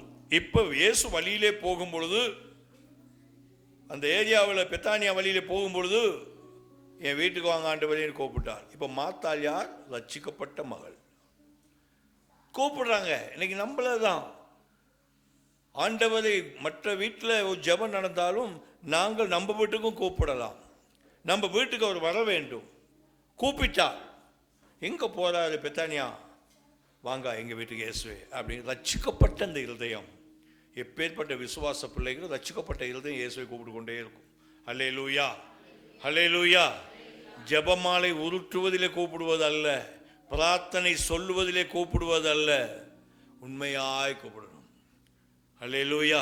பாட்டு படித்தோம்ல ஒரு பாட்டு, இரவும் பகலும் ஐயா கூட இருந்து என்னாலும் காட்பவரே, மாறாத தெய்வம் மறவாத இயேசு, என்னோடு வருபவரே. பாட்டு வேற, என்னோடு வருபவரே, அவர் எங்களோடு வருகிறவர். மாத்தாள் கூப்பிட்ட உடனே இல்லம்மா நான் வேற வீட்டுக்கு போறேன்னு இயேசு சொல்லவில்லை. அவர் வருகிறார். நீ இன்றைக்கு கூப்பிடுவதாயா? நான் பாவி, நான் பிழையார் நிலையில் இருக்கேன் ஆண்டவரே, கஷ்டத்தில் இருக்கேன், வேதனையில் இருக்கேன், இந்த வழியில தான் இப்போ இந்த ஆலயத்தில் உங்களை கூப்பிடுறேன், வாங்க கூப்பிடுங்க சொல்லுகிறார். கூப்பிட்ட உடனே அவரை தன் வீட்டிலே ஏற்றுக்கொண்ட உடனே அங்கே என்னத்தை செய்ய போனார் ஆண்டவர்? முதலாவது தேவனுடைய வார்த்தையை போதித்தார். ஆனால் அந்த மாத்தாள் அந்த வார்த்தைக்கு செவி கொடுக்கவில்லை. ஏற்றுக்கொண்டது உண்மை, வீட்டுக்குள்ள அழைத்ததும். எத்தனை விசுவாசி இயேசுவை வீட்டுக்குள்ள அழைச்சிருக்கீங்க? அந்தியாவனா ஜெபம், காலையாவனா ஜெபம், ஆனால் செவி கொடுக்கல. நான் ஒன்று சொல்றேன், செவி கொடுக்கலன்னு யார் எங்களுக்கு அங்கே போதிக்கிறா? செவி கொடுக்கணும். சபையில் போதிக்கிற வார்த்தைகளுக்கு செவி கொடுத்திருந்தால் உன் ஜெபத்திலே அது பலனாகும். எப்படி பலனாயிருக்கு? ஏற்றுக்கொண்ட மாத்தா வாங்கணும். ஓ இயேசு வந்துட்டார், ரொம்ப சந்தோஷம். இன்னைக்கு ரசிக்க போயிட்டு ஊழியக்காரர் வந்தாலும் சந்தோஷம், வேற எங்கிட்ட வந்தாலும் யார் வந்தாலும் சந்தோஷம் தான். ஆனால் உள்ளுக்கு வந்த உடனே பாச சேர்ச்சிக்கு வரலன்னு என்ன சொல்ல போறாரோ, காணிக்க தசமமாக கொடுக்கலன்னு சொல்ல போறாரோ, ஏன் இந்த மீட்டிங் வரலன்னு சொல்ல போறாரோ என்கிற ஒரு பயத்தை பிசாசு தூண்டி வச்சிருக்கான். மைண்ட் பண்ணி உள்ளுக்கு நுழைஞ்சோன்னு அதான் சொல்லுவோம். ஆனால் அதல்ல, அதுக்கு நாங்கள் வரல, இயேசு எங்களோடு வரலான்னு. நான் இப்போ விசுவாசி எந்த வீட்டில் காலை வச்சாலும் என்னோட நீங்கள் வாரிங்க ஆண்டவரே. நான் பெருமை, நான் தகுதியற்றவன், நான் ஒன்றுமில்லாதவன். ஏனென்றால் வேதத்தில் சொல்றது, அதாவது தடுமாறுகிறவர்களுக்கு, திக்கற்றவர்களுக்கு, கல்விமான்களின் நாவை கொடுத்தவர்களுக்கு போதிக்கும்படி நம்மளை அழைத்திருக்கிறார். பலவீனமான நேரத்தில் பலத்தை அவர் நமக்கு தருகிறார். ஆகவே அழைச்சோன்னே இந்த அம்மா மாத்தா கொடுக்குறது இயேசுக்கு சமைக்கணும்னு போயிட்டாங்க. இது நமக்கு தெரிஞ்ச கதை. ஆனால் மரியாளோ வார்த்தையில் கவனமாயிருந்தார். தான் என்னை விட்டு எடுபடாத நல்ல பங்கு என்று சொல்லி ஆண்டவர் அந்த வீட்டுக்கு போய் போதித்து தேவ ராஜ்யத்தை குறித்து சொல்லி தன்னை, அந்த மரியாளை தன்னுடைய பிள்ளையாய் வசனத்தினுடாய் மாட்டார். கடைசியா சொல்றார், வாசிப்போம் 42. தேவையானது ஒன்றே மரியாள் தன்னை விட்டு எடுபடாத நல்ல பங்கை தெரிந்து கொண்டாள் என்றார். நல்ல பங்கு அந்த அம்மாவுக்கு கிடைச்சிருச்சு. தேவனுடைய பிள்ளையே, நம்மளை நாமும் இன்னைக்கு கூப்பிடும் பொழுது, அவருடைய வார்த்தைக்கு செவி கொடுக்கும் போது, இந்த உலகத்தில் இல்லாத காரியம் நல்ல பங்கு இயேசுவின் போதனையும் வார்த்தையும். அல்லேலூயா, அல்லேலூயா. எத்தனை பேர் கவனமா உண்மையா கேட்கிறவங்க மட்டும் ஒரு அல்லேலூயா. இன்னும் காதுல விழுவுல பாஸ்டர் இருந்தா ஒரு அல்லேலூயா. அப்படி போட்டா தான் நமக்கு என்ன செய்யும்? காதை தொலைச்சிக்கிட்டு இங்கிட்டு போகும். அல்லேலூயா. இல்லாட்டி இந்த காது கேட்கும், இந்த காது அங்கிட்டு விட்டுட்டு இப்படி பார்க்க, அந்த கண்ணு பாருங்களே அப்படி தான் தெரியும். நான் இங்கேருந்து கவனிக்கிறேன் பாருங்க, காது கேட்பாங்க, இப்படியே பார்த்துட்டு பார்ப்பேன். எது கேட்குது? இந்த காதில் கேட்டு இந்த காதில் விட்டுட்டு போகிற மாதிரி. சபை விசுவாசி அப்படி இருக்கக்கூடாது. நான் கடவுள் சபை விசுவாசிகளுக்கு கவனமாக தான் போதிப்பேன். நான் அப்படி உட்கார்ந்து ஜெபிக்கிறவன், கேட்கிறவன். ஏன்னா என்னை நான் என்னைக்கு பெருமைப்படுத்துவதில்லை. என் ஜனத்துக்கு நான் என்ன சொல்ல வேண்டும், ஆவியானவரை பேசும். அப்படிதான் வருவது. ஆகவே இந்த எத்தனாவது பார்த்தோம்? 3வது காரியம், பெத்தானியாவிலே வசனத்தை போதிக்கும்படி, ஆண்டவருடைய வார்த்தையை, பிதாவின் சத்தியத்தை சொல்லும்படி இயேசு அந்த வீட்டுக்கு போகிறார். அடுத்ததாக இன்னொரு வீட்டுக்கும் அவர் போகிறதை நாம் பார்க்கிறோம். கல்யாண வீடு. எல்லா வீட்டுக்கும் போயிருக்கா தானே? இப்போ கல்யாண வீட்டுக்கும் போகிறேன். இது தெரிஞ்ச கதை, நான் மேலோடமாக சொல்லியிருப்பேன். 2 நாங்கள் பார்க்குறோம். 2:1 11ஆம் வசனத்தை பார்த்து எதுக்கு போனார்? 12ஆம் வசனத்தை மட்டும் வாசிங்க. கானாவூர் கல்யாணத்துக்கு அழைப்பு கிடைச்சது. இயேசுவை அழைத்தார்கள். அவரும் அவருடைய சீசர்களும் அங்கே இருந்தார்கள். அந்த வீட்டில் ஏதோ ஒரு குறைவு இருந்தது. குறைபாட்டை மட்டும் நிவர்த்தி செய்ய அவரை தேடவில்லை, முன்கூட்டி இன்விடேஷன். இயேசுவே, நீங்கள் எங்கள் கானாவூர் திருமணத்துக்கு வந்தே ஆகணும்.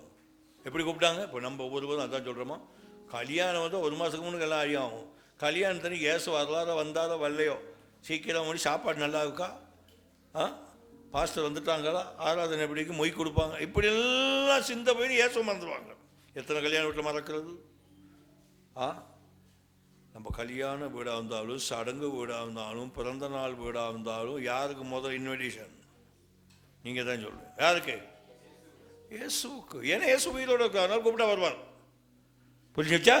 இயேசு எப்படி இருக்கிறார்? உயிரோடு இருக்கிறார். நீங்கள் கூப்பிட்டா உடனே வருவார். என் வீட்டுக்கு வருவாரா நீங்கள் நினைக்காதீங்க அன்பாந்தவர்களே. இன்றைக்கு இந்த வசனம் உங்கள்கிட்ட பேசுவோம். நம்ம வீட்டுக்கு வருவார். 2 3 என் நாமத்திலே எங்கே கூடி இருக்கிறீர்களோ அவங்களோட பின்னாடி ஓரமாக நான் வந்து உட்காந்துங்க அப்படியா சொன்னேன். எங்கே இருக்கிறாரு? சென்டர், நடுவில். அதுதான் இயேசுவோட உயிர்த்தெழுந்த தன்மை, மகிமை. 11ஆம் வசனத்தில் மகிமைப்படுத்தும்படி, தான் மகிமை விளங்க செய்யும்படி இந்த வீட்டுக்கு போனார். 11ஆம் வசனம், இவ்விதமாய் இயேசு இந்த முதலாம் அற்புதத்தை கலிலேயாவில் உள்ள கானா ஊரிலே செய்து தம்முடைய மகிமையை வெளிப்படுத்தினார். மகிமையை வெளிப்படுத்தினார். அதுக்கு தான் அங்கே போனார். அதுதான் அந்த வீட்டில் இருந்தார். ஒவ்வொரு காரியத்திலையும் தேவன் மகிமைப்பட வேண்டும். புரிஞ்சவங்களுக்கு அல்லேலூயா. யார் மகிமைப்பட வேணும்? இயேசு. உங்கள் கல்யாண வீடாக இருந்தாலும் தேவன் மகிமைப்பட வேண்டும். பிறந்த நாள் வீடாக இருந்தாலும் தேவன் மகிமைப்பட வேண்டும். சடங்கு வீடாக இருந்தாலும் தேவன் என்ன செய்யணுமா? அப்போ இயேசு அங்கே வந்தால் தான் அவர் மகிமைப்படுவார். பைபிள் ஒரு வசனம் ஏற்கனவே சொல்வது உண்டு. ஏற்ற வேலையில் ஒரு நாளைக்கு செய்தியாக வரும். தேவன் அவரை அறிந்தும், ரோமர் 1:21-20 இப்போ படிக்காதீங்க. தேவன் அவரை அறிந்தும் தேவனை மகிமைப்படுத்தாதபடினாலும் தேவனை துதிக்காதபடினாலும் அவருடைய இருதயம் இருள் அடைந்தது அப்படின்னு இருக்கு. நம்ம துதிக்காம அவரை மகிமைப்படுத்தாம கல்யாண விட தான் இந்த விட தான் போயிடும். இந்த வீட்டில் குறைவு கண்ட உடனே இயேசுகிட்ட தான் போனாங்களே தவிர வேற யாரு. மாதா கிட்ட போனது, மாதா கிட்ட சொன்னாங்க, அவங்களோட சப்ஜெக்ட் அங்கே முடிகிறது, அவர் சொல்கிறபடி செய்யுங்கன்னு போயிட்டாங்க. இன்றைக்கி நம்ம எல்லாம் போயிட்டு புனிதர்களை பார்த்துக்கிட்டு இருக்கிறது பிழையான. ஆகவே இந்த வசனம், இந்த 4வது பகுதியை நாங்கள் பார்க்கும்போது, அவர் வீட்டுக்கு அழைப்பு கொடுத்ததினால் வந்து வீட்டில் உள்ள குறையை மாற்றினார். அல்லேலூயா, அல்லேலூயா. இயேசுவை கூப்பிடுங்க. வீட்டில் என்ன குறை இருக்குது, குறைவு என்ன இருக்கிறது, அந்த குறைவை அவர் நிறைவாக்குவார். பணம் பற்றாக்குறைவா, பொருளாதார குறைவா, தொழில் குறைவா, சரீர ஆரோக்கியம் குறைவா? யாரை கூப்பிடணும்? ஆரோக்கியம் குறைஞ்ச டாக்டர் வீட்டுக்கு கூப்பிடல, இயேசுவை கூப்பிடுங்க. அல்லேலூயா, அல்லேலூயா. ஒன்றும் வரமாட்டேங்குது. அல்லேலூயா. எங்கேயோ வேடிக்கை பார்க்குற மாதிரி தெரியுது. அல்லேலூயா. இயேசுவை கூப்பிடுவோம். அடுத்ததாக யோவான் சுவிசேஷம் 20ஆம் அதிகாரத்தில் அங்கே ஆண்டவர் 26ஆம் வசனத்தில் இதெல்லாம் தெரிஞ்சது சொன்னதான் மேலோட சொன்னார். இந்த வீட்டுக்கு எப்படி போனாராம்? இந்த வீட்டில் அடைக்கப்பட்டு கிடஞ்சி இந்த வீடு, அந்த குடும்பத்தில் சமாதானமே இல்லை. இயேசு மரிச்சிட்டார் என்ற ஒரு நிலையிலே கதவு பூட்டப்பட்டிருந்து பயந்திருந்தார்கள். பூட்டப்பட்ட வீட்டுக்கு போய் வாசல்ல நின்று என்ன சொன்னார்? வாசிங்க. மறுபடியும் 8 நாளைக்கு பின்பு அவருடைய சீசர்கள் வீட்டுக்குள்ளே இருந்தார்கள். தோமாவும் அவர்களுடனே கூட இருந்தான். கதவுகள் பூட்டப்பட்டிருந்தது. அப்பொழுது இயேசு வந்து நடுவிலே நின்று உங்களுக்கு சமாதானம் என்றார். போதும். பூட்டப்பட்ட இடத்துல சமாதானத்தை கொடுக்கிறார். இருதயம் அடைக்கப்பட்டிருக்கிறது. பிரச்சனை நிமித்தம், துன்பத்தின் நிமித்தம், போராட்டத்தின் நிமித்தம், வியாதிகளின் நிமித்தம் நம்முடைய இருதயம் ரொம்ப கடினப்பட்டிருக்கிறது. எத்தனை பேருக்கு உண்டு? என் வீட்டில் சூனியம் வச்சுருக்காங்க, மந்திரம் வச்சுருக்காங்கன்னு தெரியல, ஏன் எனக்கு இவ்வளோ பெரிய வியாதி? கடினப்பட்டு இருக்கிறது. இந்த இருதயத்தில் சமாதானம் இல்லை. அப்போ ஆண்டவர் இதைத்தான் கவனிச்சார். இந்த வீட்டுக்கு தாங்க போனார். இன்னைக்கு அந்த தான் உங்கள் வீட்டுக்கு வரணும். அந்த வீட்டுக்குள்ளே போயிட்டு உங்களுக்கு சமாதானம். இயேசு யாரையும் பாகுபாடாய் பார்க்குற தேவன் அல்ல. எந்த வீட்டுக்கு நீ பிழையே செஞ்சு தடுமாறி தவறிட்டா கூட உனக்கு சமாதானத்தை கொடுக்குற ஆண்டவர் இயேசுவை உன் வீட்டுக்கு கூட்டிக் கொண்டு போகும். அவர் உன் வீட்டுக்கு வரணும். இந்த வீட்டுக்கு சமாதானம், என்னுடைய சமாதானத்தை உங்களுக்கு கொடுக்கிறேன் என்று சொன்னவர் கொடுக்கிறார். இப்போ நான் சொன்னேன், எத்தனை காரியம் சொன்னேன்? 5 காரியத்தை நான் சொல்லி அதில் பார்த்தா பரிசேயன் வீட்டுக்கு போனார், பாவி வீட்டுக்கு போனார், மரித்த லாசர் வீட்டுக்கு போனார், எல்லாமே பார்க்குறோம். யாயிர் வீட்டுக்கு போனார், இதெல்லாம் வேதத்தில் படிக்கிறோம். இப்போ நான் வீடுகளை குறித்து ஒரு 5 காரியம் மட்டும் சொல்லிட்டேன் டக்குன்னு. இப்போ இயேசு வந்த வீட்டில், எங்கள் வீட்டுக்கு இயேசு வந்திருக்கிறார், வந்தே இருக்கிறார், வருகிறார். இல்லை நீ வர வேணும் அப்படிங்கிறவங்க எத்தனை பேர் இருக்கிறீங்க? இயேசு வந்திருக்கிறார் என்றால் ஒரு அல்லேலூயா. இதே என் வீட்டில் வந்துட்டார், டெய்லி என் வீட்டுக்கு வரணுங்கிறவங்களாம் ஒரு அல்லேலூயா. அப்போ ஜெபம் பண்ணணும் இல்லையா? டெய்லி வீட்டுக்கு வரணும்னா ஜெபம் பண்ணணும். என் வீட்டுக்கு இன்னைக்கு வாங்குங்கிறவங்களாம் ஒரு அல்லேலூயா. ஒப்பு கொடுத்து கூப்பிடணும். அதான் உண்மை. இப்போ இயேசு வந்த வீட்டில் இருக்கிற சம்பவங்கள் நீங்கள் வேதத்தை வீட்டில் போய் வாசிங்க. 118:15 எப்பொழுதும் அந்த வீடு துதிக்கிறதாக நீதிமான்களின் கூடாரத்திலே துதியின் முழக்கம் கேட்கப்பட வேண்டும். இயேசு அந்த வீட்டுக்கு வந்திருந்தா எந்த நாள் என்ன இருக்கணும்? அந்த வீட்டில் இருக்குதா? தோத்திரம் இருக்குதா? வீட்டில் எந்த நாள் ஆத்திரம் இருக்குதா? அப்போ இயேசு வந்த வீட்டில் அதானே பாட்டு படிக்க, இயேசு வந்த வீட்டில் சமாதானமே, இயேசு வந்த வீட்டில் சந்தோஷமே, இயேசு வந்த வீட்டில் சமாதானமே, இயேசு வந்த வீட்டில் துதி ஆராதனை. அப்படி நம்ம அப்படி பாடலாம். இப்போ இயேசு வந்து நானும் ஜெபிக்கிறது சில நேரங்களில் எங்களுடைய வீடுகளில் கூட கஷ்டமாகும்.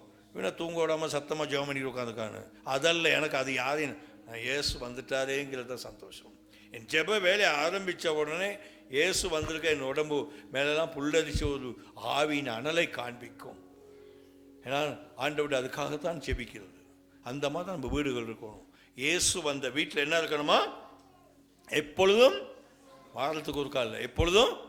சங்கீதக்காரன் சொல்றான், என்னாலும் எப்பொழுதும் அவர் துதி என் வாயில இருக்கும்.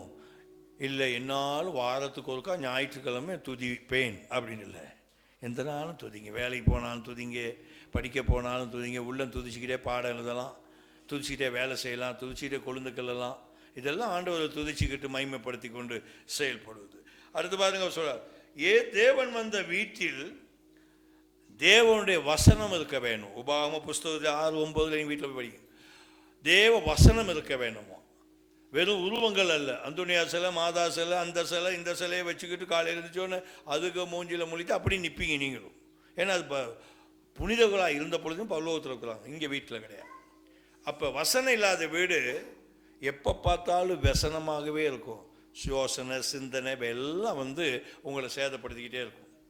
ஆகவே அங்கே நாங்கள் பார்க்குறோம், இயேசு வந்த வீட்டிலே என்ன இருக்க வேணும்? வசனம் இருக்க வேணும். இயேசு வந்த வீட்டில் அடுத்து ஒரு வசனத்தை மட்டும் வாசிக்கிறீங்களா? சங்கீதக்காரன் சொல்ற 101 சங்கீதம் 2 வசனத்தில், ஆண்டவரே என் வீட்டில் நான் எப்படி இருப்பேன்னு சொல்றாரு பாருங்க. அதான் நம்ம வீட்டில் சொல்ல வேண்டிய ஒரு அறிக்கை. 101:2 சீக்கிரம். உத்தமமான வழியிலே விவேகமாய் நடப்பேன். சங்கீதக்காரர் சொல்ற, உத்தமமான வழியில் விவேகமாய் நடப்பேன். எப்பொழுது என்னிடத்தில் வருவீர், எப்பொழுது என்னிடத்தில் வருவீர், என் வீட்டிலே உத்தம இருதயத்தோடு நடந்து கொள்வேன். என் வீட்டில் நீங்க வர்ற வீட்டில் நான் எப்படி இருந்துக்குவேன்? உத்தமத்தோடு நடந்து கொள்வேன், உண்மையா நடந்து கொள்வேன். வீட்டில் குடும்பத்தில் உண்மை இருக்கணும். மனைவிக்கு தெரியாம கணவனும், கணவன் தெரியாம மனைவியும் உண்மற்ற நிலையில் இருப்போமானால் அது பெல. அப்போ சங்கீதக்காரர் உண்மையாக இருக்க விரும்புகிறேன். உண்மை இருக்க வேண்டும். கணவனுக்கு தெரியாமல் மனைவி ஒரு காரியத்தை ஒழிப்பதோ, மனைவி தெரியாமல் கணவன் ஒரு காரியத்தை ஒழிப்பதோ, அது இயேசு அந்த வீட்டில் இருக்க முடியாத நிலையாகும். சங்கீதக்காரர் சொல்ற, எனக்குள் என் வீட்டில் உண்மை இருக்க காண்பீர். அல்லேலூயா. குடும்பத்தில் உண்மை இருக்கணும், வீட்டில் உண்மை இருக்கணும். ஊழியக்காரர் வந்தால் உண்மை பேசணும். அதான் உண்மை. நம்ம தவறக்கூடாது, எப்பயும் ஞானமாய் நின்றணும். ஆகவே தேவனுடைய வீட்டில், அவர் வருகிற வீட்டில் உண்மை இருக்கணும், உண்மை இருக்கணும். அடுத்தவருடைய வீட்டில் உபாகமம் 7:26 மட்டும் வாசிங்க. இப்போ நம்ம எல்லாரும் வாசிப்போம். இந்த வசனத்தை கவனத்தில் எடுத்து உபாகமம் 7:26 தேவன் வர்ற வீட்டில் என்ன இருக்கக்கூடாதுன்ற கடைசியாக சொல்றார். பார்த்துட்டீங்களா? 26 வசனம் கடைசி. உபாகம புஸ்தகம் 7:26 வாசிங்க. அவைகளை போல நீ சாபத்துக்குள்ளாகாதபடி, அவன் நீங்க சாபத்துக்கு ஒரு விசுவாசி உள்ளாகாதபடி அருவருப்பானதை உன் வீட்டிலே கொண்டு போகாய். அருவருப்பானதை உன் வீட்டில் கொண்டு போயிடாது. அருவருப்பானதை உன் வீட்டிலே கொண்டு போக வேண்டாம். அதை சீ என்றும், அது சீ என்றும் வெறுத்து முற்றிலும் அருவருக்க கடவாய் என்று. அது சாபத்திற்குள்ளானது. வீட்டில் அருவருப்பானதை கொண்டு போகாது. சில நேரம் ரட்சிக்கப்பட்ட குடும்பத்தில் கூட மறைவான ஒரு நிலை இருக்கும். இது அருவரு. இதை வீட்டை விட்டு வெளியேற்று. அல்ல வீட்டில் பாவத்துக்குரிய காரியம் வீட்டில் காணப்படும், வெளியேற்று. அந்த வீட்டுக்கு இயேசு வர மாட்டார். அல்லேலூயா, அல்லேலூயா. எல்லாம் ஜாதி பாஷை. இதை எப்படி வெளியே கொண்டு போது? எங்கள் அப்பா அம்மா அடித்து போட்டுருவாங்களே, எப்படி வெளியே கொண்டு போகுது? எங்கள் அண்ணன் மாதிரி அடித்து போட்டுருவாங்களே, எங்கள் மாமா மாதிரி எதிர்ப்பாங்களே, எப்படி நான் வெளியே தள்ளுறேன்? இயேசு உன் வீட்டுக்கு வர வேண்டுமானால் வெத்தலை பாக்கு பெட்டியில் பூட்டி வச்சு எடுத்து வீசு. இன்னைக்கு போயிட்டு சிகரெட்டு பீடி வீட்டில் இருக்குமா எடுத்து வீசு. மது போதைகள் கிடக்குமா எடுத்து வீசு. கண்டல் லவ் கதைகள், அசிங்கமான அதாவது படங்கள், இவைகள் எடுத்து வீசு. சில நேரம் போனில் கூட வரும், எடுத்து வீசு. அதுவே உன் எச்சையை தூண்டி சேதப்படுத்தி விடும். ஆண்டவர் அருவருக்கு உன் வீட்டுக்கு வர மாட்டான். எங்கள் வீட்டுக்கு வரணுங்க, அல்லையிலே சொல்லி கையை வைத்துங்க. ஆமேன். அப்போ அருவருப்பெல்லாம் அடுத்த விஷயம் எலும்பி நிற்போமா? ஓ ஸ்தோத்திரம், ஆலேலு. எல்லாரும் ஒப்பு கொடுப்போம். எழுந்து நின்று ஆலேலூயா, ஆலேலூயா. ஸ்தோத்திரம் ஆண்டவரே, மை துதிக்கிறோம். Hallelujah, hallelujah. எல்லா வாயை திறக்கணும். ஆண்டவரே, நீர் என் வீட்டுக்கு வர வேண்டும். வார்த்தையை நான் கேட்டேன், நீர் என் வீட்டுக்கு வர வேணும்னு சொல்றாங்களா? ஒரு சத்தமா அல்லேலூயா சொல்லி ஆண்டவர் மகிமைப்படுத்துங்க. அல்லேலூயா. வாருமென்னு சத்தமா கூப்பிடுங்க. ஆண்டவரே, என் வீட்டுக்கு வாரும். அல்லேலூயா.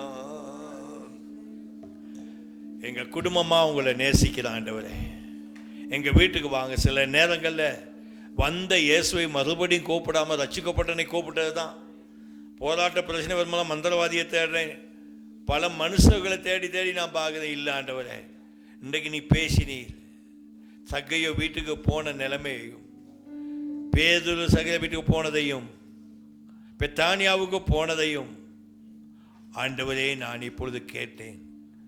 என் வீட்டுக்கு நீங்கள் வாங்க. இன்னைக்கு நீங்கள் உண்மையாக கூப்பிட்டா இயேசு உங்கள் வீட்டுக்கு இன்னைக்கு வருவார். அல்லேலூயா.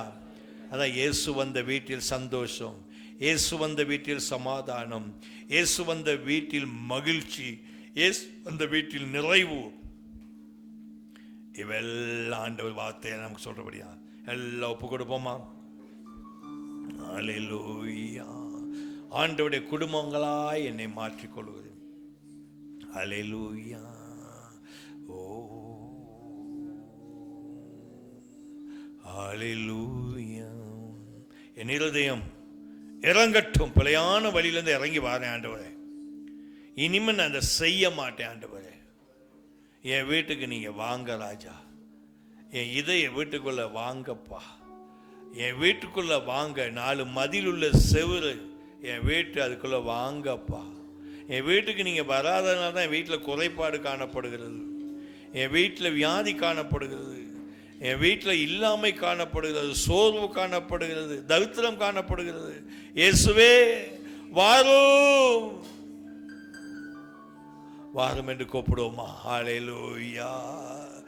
இயேசு வந்த வீட்டில் சந்தோஷமே, இயேசு வந்த வீட்டில் சமாதானமே, இயேசு வந்த வீட்டில் சமாதானமே, இயேசு வந்த வீட்டில் சந்தோஷமே, சந்தோஷமே, சமாதானமே, சந்தோஷமே, சமாதானமே.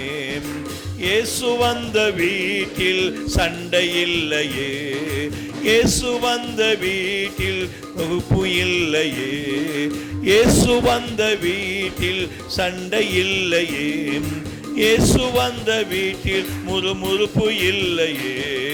சந்தோஷமே, சமாதானமே, இயேசு வந்த வீட்டில் சந்தோஷமே, சந்தோஷமே, வாரும் எங்கள் இயேசுவே எங்கள் வீட்டுக்கு, இன்று நான் அழைக்கிறேன் வாங்க இயேசுவே. வாரும் எந்தன் இயேசுவே எங்கள் வீட்டுக்கு, இன்று நான் அழைக்கிறேன் வாரும் இயேசுவே. இயேசு வந்த வீட்டில் சந்தோஷமே, இயேசு வந்த வீட்டில் சமாதானமே, இயேசு வந்த வீட்டில் துன்பமில்லையே, இயேசு வந்த வீட்டில் ஆரோக்கியமே. அவர் வீட்டுக்கு வந்தா சமாதானமும் ஆரோக்கியமும் நமக்கு உண்டாயிருக்கும். ஓ ஹல்லேலூயா. அன்பின் ஆண்டவரே, ஒப்பு கொடுத்திருக்கிற ஒவ்வொருவரையும் பலப்படுத்துங்க. இன்னைக்கு யாரெல்லாம் கூப்பிடுறாங்களோ அவருடைய துன்பத்தை மாற்றுங்க, வேதனைகளை மாற்றுங்க. ஆண்டவரே, வியாதிகள் இந்த வீட்டை விட்டு வெளியே போகட்டும், வறுமைகள் இந்த வீட்டை விட்டு வெளியே போகட்டும், தரித்திரங்கள் இந்த வீட்டை விட்டு வெளியே போய் எதில் கஷ்டப்படுறாங்களோ அந்த கஷ்டங்களை மாற்றும். ஆண்டவரே, முழுவதும் அல்லாமல் அரைக்குறையாய் நிற்கிற விசுவாச குடும்பங்களுக்கு உதவி செய்யும். உம்மை ஏற்றுக்கொள்கிறவருடைய வாழ்க்கையிலே பில்லி சூனிய மந்திரங்கள் வீட்டை வாதிக்கிற யாவையும் தூரப்படுத்தும். கண் துஷ்டிகள் பொல்லாங்களை தூரப்படுத்தி ஆசீர்வதி. என் வீடு ரட்சிப்புக்கு நேராக இருக்கிறது. இயேசு வந்த வீட்டில் ரட்சிப்பு, ஒரு குறையும் இல்லாமல் இருக்கிற குடும்பமாய் நான் இருக்கிறேன் என்று ஒப்பு கொடுக்கிற அத்தனை பேரையும் நாளை ஆசீர்வதித்து பாதுகாக்கும்படியாக ஜெபிக்கிறேன் பிதாவே. ஆமென். ஹல்லேலூயா, ஹல்லேலூயா, ஹல்லேலூயா. இயேசு வீட்டுக்கு வருவேன் என்று வாக்கு கொடுத்திருக்கிறாரா? எத்தனை பேர் உள்ளத்தில் பேசியிருக்கிறார்? வாக்கு கொடுத்திருக்கிறாரா? வர்றேன், என்னை இறங்கிட்டேன், இன்னைக்கு உன் வீட்டுக்கு வர்றேன். ஹல்லேலூயா. அப்படிப்பட்ட குடும்பமாய் தேவன் மாற்று நமக்கு உதவி செய்வாரா? ஹல்லேலூயா. இயேசு வந்துட்டா என்ன உண்டு? கோரஸை சொல்லுவோம்.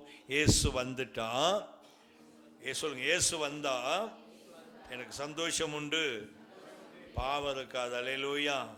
அதான் அந்த குடும்பத்தை சொல்ல, பாவம் இல்லை அங்கு சாபம் இல்லை, வியாதி இல்லை கடும் பயமும் இல்லை. பாவம் இல்லை அங்கு சாபம் இல்லை, வியாதி இல்லை கடு பசியும் இல்லை. ராஜாதி ராஜா இயேசு என்றென்று ஜீவிக்கிறார், ஜீவிக்கிறார். ராஜாதி ராஜா இயேசு என்றென்று ஜீவிக்கிறார். ஹல்லேலூயா. நம்ம கையை பாருங்க, சொன்னோன்னு எவ்வளோ அழகாக தட்டுறோம். அதுவும் இப்போ சில பேர் இங்கே தட்டுறோம். சே, கையை மேலே போய் தட்டுவோம். ஹல்லேலூயா, ஹல்லேலூயா. பாவம் இல்லை அங்கு சாபம் இல்லை, வியாதி இல்லை கடும் பசியும் இல்லை. ராஜாதி ராஜா இயேசு என்றென்று ஜீவிக்கிறார். ராஜாதி ராஜா சத்தம் படிங்க. இயேசுவின் குடும்பம் உண்டு உண்டு, அன்பு நிறைந்திடும் இடம் உண்டு. இயேசுவின் குடும்பம் உண்டு உண்டு, அன்பு நிறைந்திடும் இடம் உண்டு. இன்பம் உண்டு, சமாதானம் உண்டு, அன்பு உண்டு, வரவேற்பும் உண்டு. ராஜாதி ராஜா படிங்க. ராஜாதி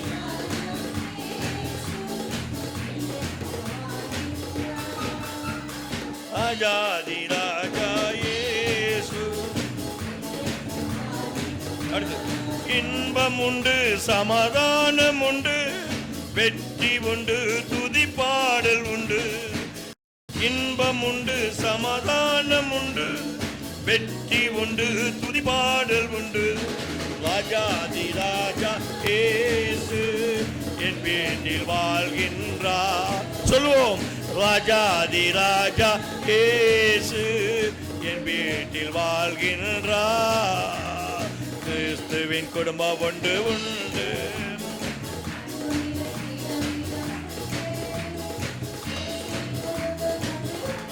எல்லாம் சொல்லுவோமா? உயர்வும் இல்லை அங்கு தாழ்வும் இல்லை, ஏழை இல்லை பணக்காரன் இல்லை. உயர்வும் இல்லை, அங்கு தாழ்வும் இல்லை, ஏழை இல்லை, பணக்காரன் இல்லை, ராஜாதி ராஜா என் வீட்டில் வாழ்கின்றார். நம்ம வீட்டு அறிக்கை செய்வோம். ராஜாதி ராஜா இயேசு என் வீட்டில் வாழ்கின்றார். அறிக்கை. ராஜாதி ராஜா இயேசு என் வீட்டில் வாழ்கின்றார்.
ஜெபம் பண்ணுங்க.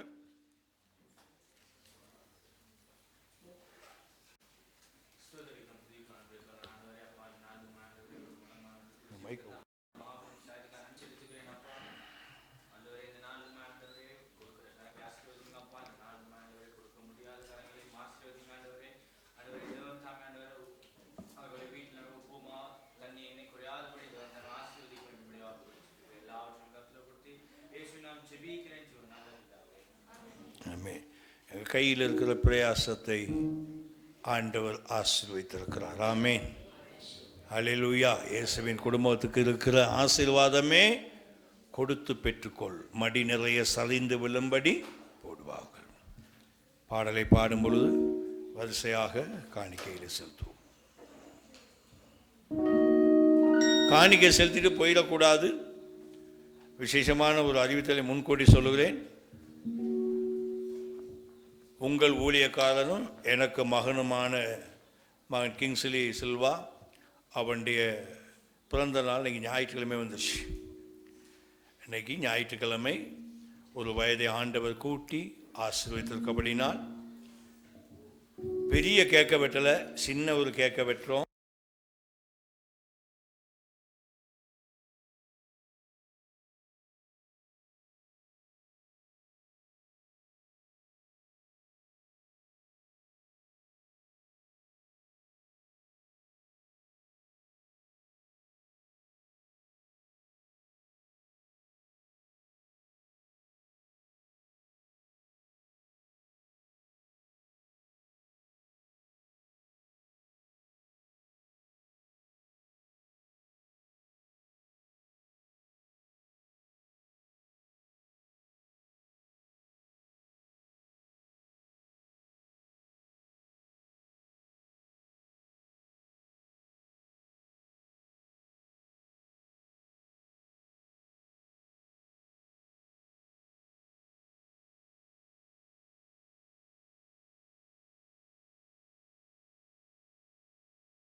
கர்த்தருடைய நாமத்துக்கு மகிமை உண்டாவதா.